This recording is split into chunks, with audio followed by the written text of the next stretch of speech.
একটি খবরে চোখ রাখছি, তাহলে অবশ্যই শাহজাহানের খবর। তার কারণ আজকে ইডির ডেডলাইন শেষ হচ্ছে। আজকে ইডির তলবে আদৌ শাহজাহান সাড়া দেবেন কি?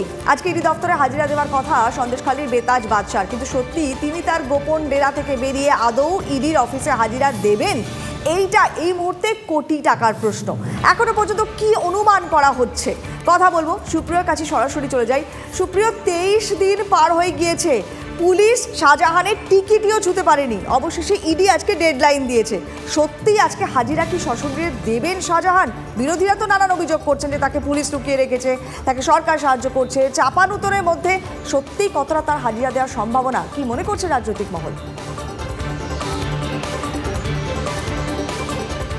দেখো, তোমাকে প্রথমেই যেটা বলবো যে গত 24 তারিখে জানুয়ারি মাসের দ্বিতীয়বারের মতন যখন শেখ শাহজাহানের বাড়িতে তল্লাশি অভিযানে যান এনফোর্সমেন্ট ডিরেক্টরেটের আধিকারিকরা, সেদিনই কিন্তু তার বাড়িতে একটি নোটিশ সাটিয়ে দিয়ে আসা হয়েছিল এবং সেই নোটিশে তাকে আজকে সকাল 11টার মধ্যে এই সিজিও কমপ্লেক্সের যে ইডির দপ্তর রয়েছে সেখানে এসে সশরীরে তাকে হাজিরা দেওয়ার জন্য নির্দেশ দেওয়া হয় এবং এই রেশন বন্টন দুর্নীতি মামলায় তাকে যে তদন্তকারীরা জিজ্ঞাসাবাদ করতে চান সেটাই কিন্তু তাকে জানানো হয়েছিল।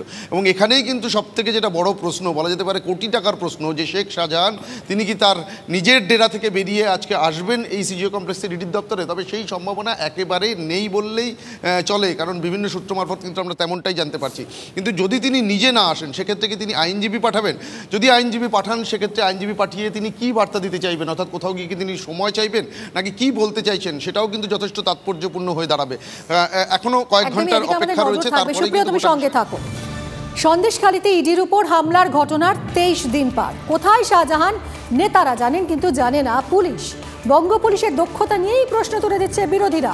শাহজাহান কোথায়, কি বলেছিলেন নেতারা, শুনুন। শাহজাহান তার চিকিৎসার জন্য বাইরে গেছে, কোথাও আছে, নিশ্চিতভাবে পুলিশ খুঁজছে। অপরাধীকে ছাড়া হবে না, তার বিরুদ্ধে যখন অভিযোগ এসেছে নিশ্চিত পুলিশ প্রশাসন তাকে খুঁজে পাচ্ছে না, বাইরে কোথাও হয়তো চিকিৎসার জন্য গেছে, নাহলে পুলিশ প্রশাসন চুপচাপ বসে নেই না, সেটা আমি জানি না। নিশ্চিতভাবে আমাদের পশ্চিমবঙ্গের মধ্যে নেই, বাইরে কোথাও গেছে চিকিৎসার জন্য। পশ্চিমবঙ্গের মধ্যে থাকলে পুলিশ নিশ্চিত ধরে কেস কি আছে, আত্মসমর্পণ করবে কি করবে না সেটা তার নিজের ব্যাপার, কিন্তু আমি তো সব ব্যাপারটা জানি না। আত্মসমর্পণ কেন করতেই বলবো, আর আমি সব ব্যাপারটা জানি না, কিন্তু আমার মনে হয়েছে যে সব বাইরে কোথাও চিকিৎসার জন্য গেছে। যদি হাজিরা দিতে বলে থাকে, যদি তার কোনো অসুবিধা হয়ে থাকে সে আবার সময় চেয়ে নিতে পারে, কোনো অসুবিধা নেই। এর আগে অনেককে ইডি সময় দিয়েছে, নিশ্চিত সময় দিতে পারে। শেখ শাহজাহান সন্দেশখালীর বাইরে তার পক্ষে নিরাপদ নয়। সে সন্দেশখালীর বিভিন্ন দ্বীপে আত্মগোপন করে আছে, সংগঠনের ব্যক্তির বাড়িতে থাকার চেষ্টা করছে। আমার কাছে খবর আছে গড়াকাটি থেকে 3টে বাইকে করে দাউদপুরের দিকে রওনা দিয়েছে। ডুগডুগি বাজারের কাছে মনোরঞ্জন পাইক বলে একজন ব্যক্তি, যা তাদের সংগঠনের খুবই পরিচিত লোক, তার বাড়িতে সে আত্মগোপন করেছিল। আমার আশঙ্কা যে কোনো সময় ও ওই দিক থেকে বাংলাদেশে চলে যেতে পারে। আজকে সিট গঠন হয়েছে, ফলে যে পুলিশ, যে রাজ্যের পুলিশ তাকে পাহারা দিচ্ছে, তাদেরকে কেন্দ্রীয় গোয়েন্দা কতটা তাদের সাহায্য পাবে জানি না। শাহজাহান তো এলাকায় ঘুরে বেড়াচ্ছে, বিন্দাস ঘুরছে, সাধারণ কর্মীদের সঙ্গে যোগাযোগ রাখছে কিভাবে মানে দলের কোনো সমস্যা যেন এফেক্ট না পড়ে। আপনার সঙ্গে দেখা করতে এসেছিলেন? হ্যাঁ, এলাকায় ঘুরছে তো, এই রাস্তা দিয়ে যাওয়া আসা করছে, অনেক সময় আমাদের সঙ্গে দেখা হচ্ছে। হ্যাঁ, এই রাস্তা দিয়ে সমস্ত এলাকায় ঘুরছে। পরিষ্কার বলে রাখি, বেরমজুর রামপুরের যে রাস্তা, এই রাস্তা দিয়ে উনি ঘোরাফেরা, হ্যাঁ, সব জায়গায় ঘুরছে, সব এলাকায় ঘুরছে। আমার সঙ্গে দেখা হয়েছিল 2-3 দিন আগে। কথা বলবো আমাদের প্রতিনিধি সৌরভ দত্তের সঙ্গে। সৌরভ, তুমি এই সরবেরিয়া এলাকা একেবারে চষে বেরিয়েছো। আমরা বিভিন্ন নেতাদের কথা শুনলাম, তারা অনেকেই অনেক রকম বলছেন। কেউ বলছেন বাংলাদেশে চলে গেছেন শাহজাহান, কেউ বলছেন ভিন রাজ্যে গেছেন চিকিৎসা করাতে, আবার কেউ বলছেন সরবেরিয়াতেই আছেন। শুধুমাত্র পুলিশই তার কোনো টিকিটাও খুঁজে পাচ্ছে না।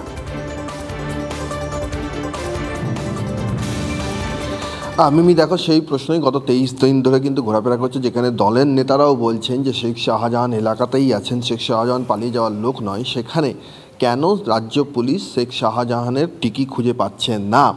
আর সর্বোপরি আরও একটা বিষয় রয়েছে যে সিট গঠন করে দিয়েছিল কলকাতা হাইকোর্ট, তারপর সেখানে ইডি সেই যে নির্দেশের কে চ্যালেঞ্জ জানিয়ে তারা যে যৌথভাবে রাজ্য পুলিশের সঙ্গে তদন্ত করতে চায় না, সেখানে সিবিআই কিন্তু সেই বিষয়টা কিন্তু সামনে নিয়ে আসে যে তারা কিন্তু যৌথভাবে রাজ্য পুলিশের সঙ্গে তদন্ত করতে চায় না।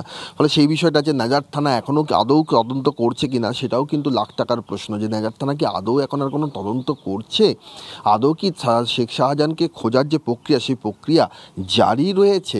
আর এর মধ্যেই প্রশ্নটা বড় করে উঠছে যে আজ সোমবার 29শে জানুয়ারি যেখানে এই নোটিশ টাঙিয়ে দেওয়া হয়েছিল, যে নোটিশে লেখাই ছিল যে সকাল 11টার সময় 29 তারিখ হাজিরা দিতে হবে, সেই মতো শেখ শাহজাহান হাজির হন কিনা। সেদিক থেকে স্থানীয় যেটা সূত্রের খবর, যেমনটা সুপ্রিয় বলল, যে শেখ শাহজাহান সশরীরে হাজিরা দেবেন এমন সম্ভাবনা নেই বললেই চলে। শেখ শাহজাহানের ভাই শেখ আলমগীর গত শনিবার আমাদেরকে যেটা জানিয়েছিলেন যে প্রতিনিধি পাঠানোর একটা সম্ভাবনার কথা তার গলাতেও শোনা গিয়েছিল, এবং সেদিক থেকে দেখলে সেই সম্ভাবনাটাই জোরালো হচ্ছে যে শেখ শাহজাহান হয়তো নিজে না গিয়ে প্রতিনিধি পাঠালেন, সেটা আইনজীবীদের প্রতিনিধি হওয়ারই সম্ভাবনা বেশি। কি হয় আজ সেদিকে তো আমাদের নজর অবশ্যই থাকবে, সঙ্গে থাকো শুনে। এর পাশাপাশি আমরা চোখ রাখবো আজকে মুখ্যমন্ত্রীর খবরে। লোকসভা ভোটের আগে 5 দিনের জেলা সফরে মুখ্যমন্ত্রী রয়েছেন। উত্তরবঙ্গে রাহুল গান্ধী ন্যায়যাত্রার মধ্যে উত্তরবঙ্গে মমতা বন্দ্যোপাধ্যায় পৌঁছেছেন, এই নিয়ে রাজনৈতিক চাপানোতরও চলছিল। গতকাল আমরা দেখেছি হাসিমারা হয়ে কোচবিহারে মুখ্যমন্ত্রী পৌঁছেছেন এবং সেখানে আজকে সরকারি অনুষ্ঠান রয়েছে। কিন্তু আজকে এই সরকারি অনুষ্ঠানের পাশাপাশি এই অনুষ্ঠান থেকে আদৌ কোনো বক্তব্য রাখেন কি মমতা বন্দ্যোপাধ্যায়?